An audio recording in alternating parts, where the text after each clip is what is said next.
সুপ্রিয় দর্শক, আসসালামু আলাইকুম। আপনাদের সবাইকে স্বাগত জানাচ্ছি এখনকার আলোচনা। আপনাদের সঙ্গে আছি আমি সিরাজুল ইসলাম। দর্শক, খুবই গুরুত্বপূর্ণ খবর আছে। ইয়েমেন সৌদি আরবের উপরে নৌ ব্লকেড অর্থাৎ নৌ অবরোধ আরোপ করেছে।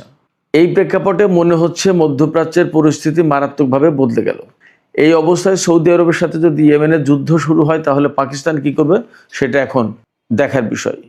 এদিকে ইরানের প্রেসিডেন্ট মাসুদ পেজেশকিয়ান তিনি পরিষ্কার ঘোষণা দিয়েছেন যে আমেরিকার সাথে মূলত ইরান এখন ফুল স্কেল অর্থাৎ পূর্ণাঙ্গ যুদ্ধের ভেতরে রয়েছে এবং এই যুদ্ধের প্রেক্ষাপটে দেশের জনগণকে যে কোনো পরিস্থিতির জন্য প্রস্তুত থাকার কথা বলেছে। এদিকে ওয়াশিংটন পোস্ট, আমেরিকার খুব প্রভাবশালী পত্রিকা, সেই পত্রিকা বলছে যে আমেরিকা এবং ইরান একেবারে পূর্ণাঙ্গ যুদ্ধের দ্বার প্রান্তে। এদিকে আজকে ইরানের আইআরজিসির নৌ ইউনিট অর্থাৎ নৌবাহিনী বাহরাইন এবং কুয়েতে 3 দফা হামলা চালিয়েছে। এই হামলাগুলো মার্কিন নৌবাহিনীকে লক্ষ্য করে। 2 দিন আগে যে বলেছিল সেই ঘোষণা সম্ভবত বাস্তবায়ন শুরু হয়েছে। এপাশে দক্ষিণ কোরিয়া মধ্যপ্রাচ্য থেকে তাদের সমস্ত নাগরিকদের সরে যেতে বলেছে, চলে যেতে বলেছে। এদিকে ভারতের পক্ষ থেকে বলা হয়েছে তাদের কোনো নাগরিক যেন এই মুহূর্তে ইরান সফর না করে, অর্থাৎ ইরানে যাওয়া নিষেধ। তার মানে দাঁড়াচ্ছে পরিস্থিতি খুবই খারাপ। এই অবস্থায় তেলের দাম বেড়ে $90 উপরে চলে গেছে প্রতি ব্যারেল। আমেরিকায় তারা গ্যাসোলিন বলে, গ্যাসোলিনের দাম প্রতি গ্যালন $4 পৌঁছেছে, যেটা 1 বছর আগে এর চেয়ে অনেক কম ছিল। তার মানে আমেরিকার ভোক্তাদের ভেতরেও কিন্তু একটা মারাত্মক অসন্তোষ তৈরি হচ্ছে। এই প্রেক্ষাপটে মার্কিন পররাষ্ট্রমন্ত্রী মার্কো রুবিও বলেছেন তাদের সামনে কূটনীতির দরজা খোলা। এদিকে ইরানের পক্ষ থেকে পররাষ্ট্র মন্ত্রণালয়ের মুখপাত্র ইসমাইল বাকাই তিনি বলেছেন যে তারা সুনির্দিষ্ট মিডিয়েটর অর্থাৎ মধ্যস্থতাকারীদের পক্ষ থেকে যুদ্ধবিরতি বা যুদ্ধ কমানোর প্রস্তাব পেয়েছেন, কিন্তু ইরান এই বিষয় নিয়ে ভাবছে না। ইরানের পক্ষ থেকে বরং ঘোষণা দেওয়া হয়েছে আইআরজিসির পক্ষ থেকে যে তারা মার্কিন বাহিনীকে চরম শিক্ষা দেবে, যে শিক্ষার কারণে বিশ্বের আর কেউ যাতে ইরানের দিকে আগ্রাসন চালানোর চিন্তাও না করে। সুপ্রিয় দর্শক, আপনারা বুঝতেই পারছেন আমি যে খবরগুলোর মূল পয়েন্ট তুলে ধরলাম সেগুলো প্রত্যেকটা কত গুরুত্বপূর্ণ এবং এই মুহূর্তে মধ্যপ্রাচ্য কার্যত অগ্নিকুণ্ডের উপরে দাঁড়িয়ে আছে এরকম একটা পরিস্থিতি। এই অবস্থা আসলে কি হতে যাচ্ছে এবং আদৌ কি কূটনৈতিক কোনো প্রক্রিয়া এখানে কাজে লাগবে কিনা, এ সমস্ত নিয়ে আমি বিস্তারিত আলোচনা করার চেষ্টা করব। আশা করি আপনারা শেষ পর্যন্ত সঙ্গে থাকবেন। আর ভিডিও ভালো লাগলে লাইক, কমেন্ট, শেয়ার করবেন এবং চ্যানেলটি সাবস্ক্রাইব করে সাথেই থাকবেন। দর্শক, চলুন বিস্তারিত আলোচনায় চলে যাই। প্রথমেই যে খবর আমি আপনাদেরকে জানিয়েছি সেটার একটু ইলাবোরেট করি। সৌদি আরবের উপরে ইয়েমেন একেবারে পরিষ্কারভাবে নৌ অবরোধ আরোপ করেছে। অর্থাৎ সৌদি আরব এখন আর ইয়েমেনের উপকূলীয় ভাগ বা ইয়েমেনের নিয়ন্ত্রণে যে সমস্ত জলসীমা আছে সেগুলো আর পার হতে পারবে না। সেটা কি? বাব আল মানদেব প্রণালী। এখানে আমাদের অনেকের প্রশ্ন আসতে পারে যে সৌদি আরব বাব আল মানদেব প্রণালী ব্যবহার করে কিনা। সৌদি আরব হরমুজ প্রণালী ব্যবহার করে যে সমস্ত তেল ইউরোপ আমেরিকার দিকে পাঠায় বা উত্তর আফ্রিকার দিকে পাঠায়, সেই সমস্ত তেল এডেন উপসাগর হয়ে বাব আল মানদেব প্রণালী হয়ে লোহিত সাগর দিয়ে, সুয়েজ খাল দিয়ে, ভূমধ্যসাগর দিয়ে যায়। আর এই হরমুজ প্রণালীর ক্রাইসিসের কারণে তেলের একটা বিরাট অংশ প্রায় প্রতিদিন লোহিত সাগরের যে ইয়ানবু বন্দর, এই বন্দর দিয়ে প্রায় 50 থেকে 60 লাখ ব্যারেল তেল পরিশোধিত অপরিশোধিত মিলে রপ্তানি করে। এই তেলের একটা অংশ ইউরোপের দিকে, উত্তর আফ্রিকার দিকে যায়, আর একটা অংশ এশিয়ার দিকে আসে। ভারত, চীন বা জাপান, কোরিয়া, হয়তো আরও কেউ কেউ নেয়। তো সেক্ষেত্রে এই হরমুজ প্রণালী ব্যবহার করে তেল পাঠালেও অথবা ইয়ানবু বন্দর ব্যবহার করে তেল পাঠালেও বাব আল মানদেব প্রণালী ব্যবহারের কিন্তু প্রশ্ন আসে। অর্থাৎ বাব আল মানদেব প্রণালী দিয়ে প্রতিদিন সৌদি আরব যে পরিমাণে তেল এখন পরিবহন করে বা রপ্তানি করে তার মূল্য প্রায় প্রতিদিন 52,000 কোটি টাকা। ফলে সৌদি আরবের উপর যখন ইয়েমেনের হুতিরা নৌ ব্লকেড আরোপ করছে, নৌ অবরোধ আরোপ করছে, তখন কিন্তু সৌদি আরব মারাত্মক রকমের সংকটে পড়ে যাবে। ওপাশে হরমুজ প্রণালী দিয়ে সংকট, এপাশে বাব আল মানদেব প্রণালী দিয়ে সংকট। অতএব সৌদি আরব কিন্তু বড় রকমের সংকটে পড়ে গেল। এখন প্রশ্ন আসতে পারে, ইয়েমেনের হুতিরা কেন সৌদি আরবের উপরে এই নৌ অবরোধ আরোপ করলো?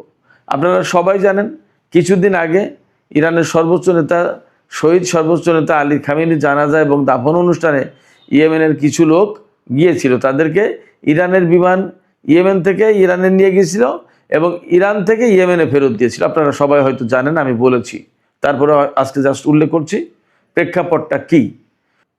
যেদিন ইয়েমেনের লোকজনকে ইরান থেকে ইয়েমেনে নিয়ে গেছে, সেদিন কিন্তু সানা আন্তর্জাতিক বিমানবন্দরে সৌদি আরব বোমা বর্ষণ করেছে।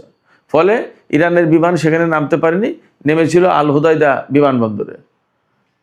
ইয়েমেনের উপরে আজ 12 বছর ধরে নৌপথে, আকাশপথে এবং স্থলপথে সব পথে অবরোধ আরোপ করে রেখেছে সৌদি আরব ইয়েমেনের উপরে। 2021 সালে যুদ্ধবিরতি হলেও, এখন সৌদি আরবের সাথে ইয়েমেনের যুদ্ধ না থাকলেও এই অবরোধ কিন্তু তারা তোলেনি। ইরান এই বিমান পাঠিয়ে এক ধরনের অবরোধ ভাঙার চেষ্টা করেছে অথবা ওই প্রয়োজনটা মিটিয়েছে, কিন্তু ইরানের বিমান নামতে দেবে না সানা বিমানবন্দরে বলে সেই বিমানবন্দরে সৌদি আরব হামলা চালিয়েছিল। আর যেদিন ইয়েমেন থেকে ওই সমস্ত লোকজনকে আনতে গিয়েছিল ইরান বিমান পাঠিয়ে, তখন ইরানের বিমানে হামলা চালাবে বলে সৌদি আরব যুদ্ধ বিমান আকাশে উড়িয়েছিল। সেদিন ইয়েমেনের হুতি সমর্থিত সামরিক বাহিনী ক্ষেপণাস্ত্র মেরে সৌদি আরবের বিমানকে তাড়িয়ে দিয়েছিল। তার মানে সৌদি আরব ইয়েমেনের উপরে শত্রুতা বন্ধ করেনি। এই যে শত্রুতা বন্ধ করেনি, এই কারণে ইয়েমেন এখন দেখছে যে বাব আল মানদেব প্রণালী ব্যবহার করে প্রতিদিন সৌদি আরব বিপুল পরিমাণে তেল রপ্তানি করে, অথচ তারা তাদের বন্দর, আকাশপথ কোনো কিছু ব্যবহার করতে পারছে না। এই জায়গা থেকে তারা এখন সৌদি আরবের উপরে অবরোধ আরোপ করে দিল। ইরানের বিমান যাওয়ার পরে যদি সৌদি আরব সেখানে এরকম হামলার ঘটনা বা যুদ্ধ বিমান উড়িয়ে হামলার চেষ্টা না করত, তাহলে হয়তোবা ইয়েমেনের হুতিরা, ইয়েমেনের হুতি সমর্থিত সরকার এই পদক্ষেপ নিত না। কিন্তু এখন তারা দেখেছে যে সৌদি আরব যখন সেই শত্রুতাই করে যাচ্ছে, তাহলে আমাদের বাংলাদেশ প্রণালী ব্যবহার করে সৌদি আরব এটা তেল পাঠাতে পারবে না, নৌ অবরোধ আরোপ করে দিল। তার মানে এখন পরিস্থিতি যা দাঁড়ালো, তাতে ইয়েমেন এবং সৌদি আরবের ভেতরে প্রচণ্ড রকমের যুদ্ধ লেগে যেতে পারে। যদি যুদ্ধ না লাগে তাহলে তো ভালো কথা, আর যদি যুদ্ধ লাগে তাহলে কি দাঁড়াবে? তাহলে পাকিস্তানের কিন্তু জড়িয়ে পড়ার একটা প্রশ্ন থাকতে পারে, জানি না কি হবে। কারণ পাকিস্তানের সাথে সৌদি আরবের নিরাপত্তা চুক্তি আছে। এপাশে আমি আর একটা খবর দেখলাম আল জাজিরাতে, যে ডোনাল্ড ট্রাম্প প্রশাসন এবং সৌদি আরব তারা দুইজন সম্মিলিতভাবে ইয়েমেনের বিরুদ্ধে যুদ্ধ শুরু করতে পারে এমন আশঙ্কা রয়েছে।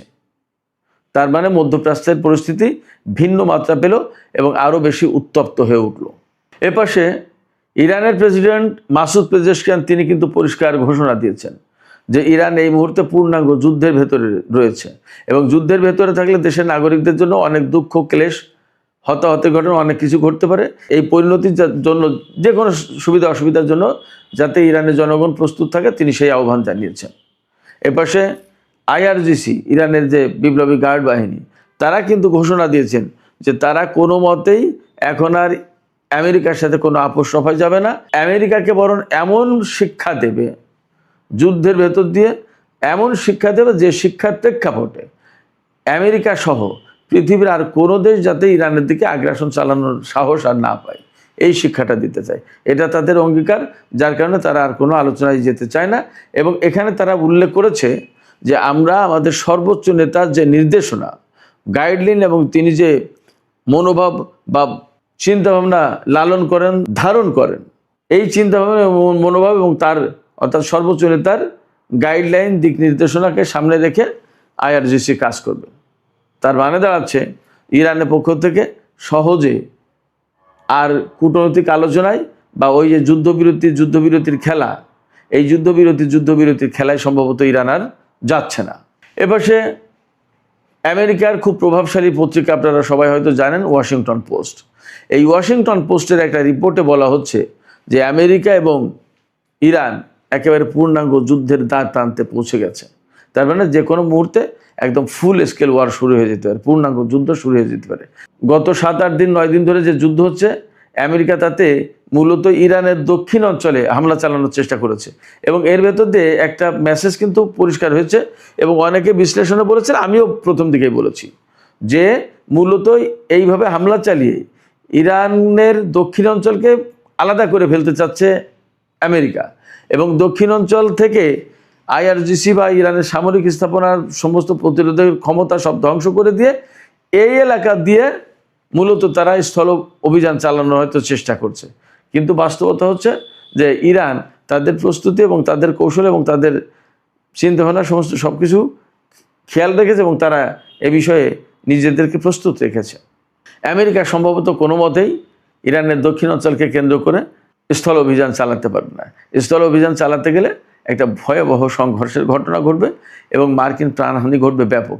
এবং আপনারা খেয়াল করেছেন মনে হয় গত 2-3 দিনে যে যুদ্ধ হয়েছে তাতে ইরানের হামলায় আমেরিকার ব্যাপক ক্ষয়ক্ষতি হয়েছে। খোদ নিউ ইয়র্ক টাইমস, আপনারা সবাই জানেন যে খুবই প্রভাবশালী পত্রিকা, এই পত্রিকার রিপোর্টে বলা হয়েছে যে ইরান জর্দানের যে হামলা চালিয়েছে তাতে কয়েক ডজন সেনা আহত হয়েছে এবং বেশ কিছু সংখ্যক ব্ল্যাক হক হেলিকপ্টার ধ্বংস হয়েছে। 4 জন সেনা মারা গেছে, আমেরিকার সরকার তো স্বীকারই করেছে। ইরাকে 1 জন আর 3 জন জর্দানে। এই নিউ ইয়র্ক টাইমসও কিন্তু কবিয়ে বলছে। ইরানের পক্ষ থেকে বলা হয়েছে কি, ইরানের পক্ষ থেকে বলা হয়েছে বিশেষ করে জর্দানে ইরানের হামলায় বহু সংখ্যক হেলিকপ্টার ধ্বংস হয়েছে, বেশ কিছু যুদ্ধ বিমান ধ্বংস হয়েছে এবং KC-17, KC-135 এবং KC-46 এই সমস্ত পরিবহন বিমান এবং জ্বালানি ট্যাঙ্কার বিমান এগুলো ধ্বংস হয়েছে এবং ক্ষতিগ্রস্ত হয়েছে। এর ভিতরে আরেকটা খবর হচ্ছে, ওয়াশিংটন পোস্টের খবরেই বলা হচ্ছে আমেরিকা বিপুল সংখ্যক যুদ্ধ বিমান মধ্যপ্রাচ্যে আনছে এবং এতে মনে হচ্ছে যে আমেরিকা ব্যাপকভাবে ইরানের উপর হামলা চালাতে যাচ্ছে। ওদিকে মার্কিন পররাষ্ট্রমন্ত্রী মার্কো রুবিও বলছে আমাদের কূটনৈতিক দরজা খোলা।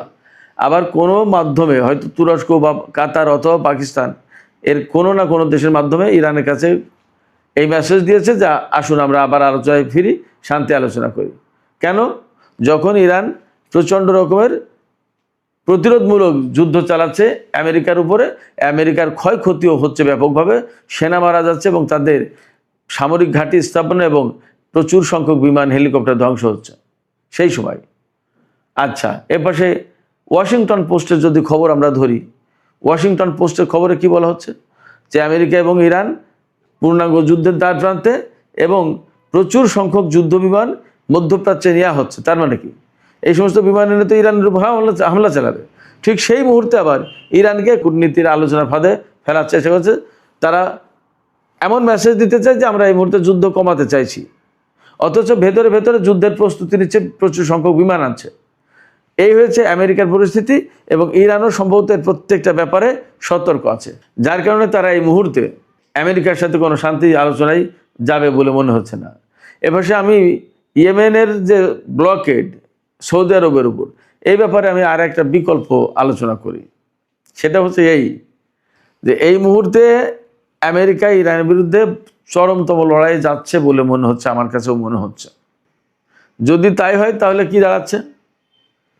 তাহলে ওই বাব-আল মানদেব প্রণালী, লোহিত সাগর আমেরিকার ব্যবহার করার প্রশ্ন আছে। কিন্তু লোহিত সাগর এবং বাব-আল মানদেব প্রণালী পার হয়ে ভারত মহাসাগর, আরব সাগর, ওমান উপসাগর এই দিকে আমেরিকার যুদ্ধ জাহাজ কিন্তু আনার প্রশ্ন আছে। তাদের রসদ, তাদের সেনা, গোলা বারুদ, ক্ষেপণাস্ত্র অনেক কিছু আনার প্রশ্ন আছে। সেক্ষেত্রে যদি বাব-আল মানদেব প্রণালী হুতিরা বন্ধ করে দেয় এখন, তাহলে আমেরিকা কিন্তু ওই কাজটা করতে পারবে না। সেক্ষেত্রে সৌদি আরবের উপর নৌ ব্লকের সৃষ্টি করে এক ঢিলে কিন্তু 2 পাখি মারার ব্যবস্থা করলো ইয়েমেনের হুতিরা। এখন এই জায়গায় আর একটা প্রশ্ন আছে, যদি ইয়েমেনের পক্ষ থেকে নৌ ব্লকেট দেওয়ার পর সৌদি আরব ইয়েমেনের বিরুদ্ধে যুদ্ধ শুরু না করে এবং পাকিস্তান যদি জড়িয়ে না যায়, তাহলে ধরে নিতে হবে যে আমেরিকাকে আটকে দেওয়ার জন্য মূলত সৌদি আরবের নামে এই নৌ ব্লকেট দিল ইয়েমেনের হুতিরা। বাকিটা দেখা যাক কি হয়। সুপ্রিয় দর্শক, এপাশে আমি একটু আগেই বলেছি যে পুরো মধ্যপ্রাচ্য থেকে দক্ষিণ কোরিয়া তাদের নাগরিকদের সরে যাওয়ার নির্দেশ দিয়েছে। আমি 2 দিন আগে খবর দিয়েছিলাম যে মধ্যপ্রাচ্য ছাড়ার জন্য মার্কিন নাগরিকদের আমেরিকা নির্দেশ দিয়েছে। মধ্যপ্রাচ্যের সব দেশ, এখন আজকে দক্ষিণ কোরিয়া, এবং একই সাথে ভারতের যে কাহিনী আছে সেটা হচ্ছে ভারত ইরানে তাদের নাগরিকদের সফর নিষিদ্ধ করেছে। তার মানে ধরে নেওয়া যায় যে আমেরিকা খুব দ্রুত অল্প সময়ের ভিতরে ইরানের বিরুদ্ধে ব্যাপক যুদ্ধ শুরু করবে। সেখানে ভারতের কাছে মেসেজ আছে, ভারত তার নাগরিকদের সতর্ক করেছে। তো সামগ্রিক যে সমস্ত কর্মকাণ্ড, যে সমস্ত তৎপরতা, যে সমস্ত ভাবসাব আলাপ আলোচনা যা দেখছি, তাতে মোটামুটিভাবে খুব অল্প সময়ের ভিতরে আবার ইরান আমেরিকা পূর্ণাঙ্গ যুদ্ধ শুরু হতে পারে। এবং এই যুদ্ধ যদি শুরু হয় তাহলে আমার কাছে মনে হচ্ছে আগের যুদ্ধের চেয়ে ভয়াবহ পরিস্থিতি হবে এবং মধ্যপ্রাচ্যে অনেক বড় রকমের একটা সংঘাত সৃষ্টি হবে। এই সংঘাতে সম্ভবত ইরানে যে সমস্ত আঞ্চলিক মিত্র ফোর্স রয়েছে, ইরাক, সিরিয়ায়, লেবাননে, ফিলিস্তিনে, ইয়েমেনে, এর প্রত্যেকেও সম্ভবত জড়িয়ে যেতে পারে যদি পূর্ণমাত্রার যুদ্ধ শুরু করে আমেরিকা। তো সুপ্রিয় দর্শক, এখনকার আলোচনা শেষ করব। আলোচনা শেষের আগে এই কথাই বলি যে মধ্যপ্রাচ্যের পরিস্থিতি আসলে যে কোনো সময় চেয়ে এখন অনেক বেশি খারাপ। এই পরিস্থিতিতে হরমুজ প্রণালীতে তেল পরিবহনের মাত্রা অনেক কমে গেছে। আন্তর্জাতিক বাজারে তেল এবং গ্যাসের দাম বেড়ে গেছে। খোদ আমেরিকায় প্রতি গ্যালন তেলের দাম অন্তত $4। সেক্ষেত্রে আমেরিকা যেমন চাপে, তেমনি মধ্যপ্রাচ্য চাপে ইরানও। প্রত্যেকেই যুদ্ধ পরিস্থিতিতে কেউ খুব রিল্যাক্স থাকতে পারে না, মুক্ত থাকতে পারে না। এই পরিস্থিতিতে আমরা প্রত্যাশা করি না যুদ্ধ হোক, কিন্তু পরিস্থিতি যে দিকে যাচ্ছে তাতে মনে হচ্ছে এবার হয়তো একটা চূড়ান্ত যুদ্ধই হতে যাচ্ছে। আপনাদের কি এরকমই মনে হচ্ছে, নাকি আপনারা ভিন্ন কোনো কিছু দেখতে পাচ্ছেন? মতামত জানিয়ে কমেন্টে লিখতে পারেন। আর ভিডিও ভালো লাগলে লাইক, কমেন্ট, শেয়ার করবেন এবং চ্যানেলটি সাবস্ক্রাইব করে সাথেই থাকবেন। দর্শক, এখনকার আলোচনা এখানেই শেষ করতে চাইছি। আপনারা সবাই অনেক অনেক ভালো থাকুন। আল্লাহ হাফেজ।